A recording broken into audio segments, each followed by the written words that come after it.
નમસ્કાર, આપ જોઈ રહ્યા છો લખત ન્યૂઝ અપડેટ ચેનલ। તમામ સમાચાર અને અપડેટ મેળવવા માટે ચેનલને સબસ્ક્રાઇબ કરો અને બેલ આઇકન પર ક્લિક કરો જેથી તમામ સમાચાર અને અપડેટ તમને મળી રહે।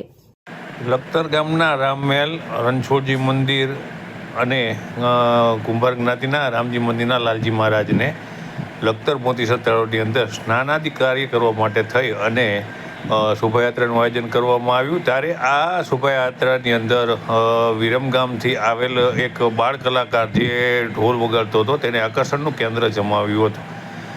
લખતર ગામની અંદર છેલ્લા ઘણા વર્ષોથી જલઝીણી 11 નિમિત્તે ભગવાન શ્રી લાલજી મહારાજ, જેમાં રામમહેલના લાલજી મહારાજ, રણછોડજી મંદિરના લાલજી મહારાજ અને કુંભાર જ્ઞાતિના રામજી મંદિરના લાલજી મહારાજને મોતીસર તળાવની અંદર સ્નાન કરવા માટે લઈ જવા આવે છે। ત્યાં તેમને સ્નાન કરાવી તેમની પૂજા આરતી કરવામાં આવે છે। ત્યારબાદ આ જે શોભાયાત્રા છે તે લખતર ગામમાં ફરી અને લખતર સ્ટેટ બલભદ્રસિંહ ઝાલાના રાજમહેલમાં જાય છે। ત્યાં ત્રણેય ભગવાનનું આવકારવામાં આવે છે, તેમનું પૂજન અર્ચન કરવામાં આવે છે। ત્યારબાદ ત્રણેય ભગવાન ત્યાંથી જુદા પડી અને પોતપોતાના મંદિર તરફ પ્રસ્થાન કરે છે। ત્યાંથી આ જે લાલજી મહારાજ છે તેઓને 16 શ્રાદ્ધ સુધી જુદા જુદા ઘરે તેમની પધરામણી કરવામાં આવશે।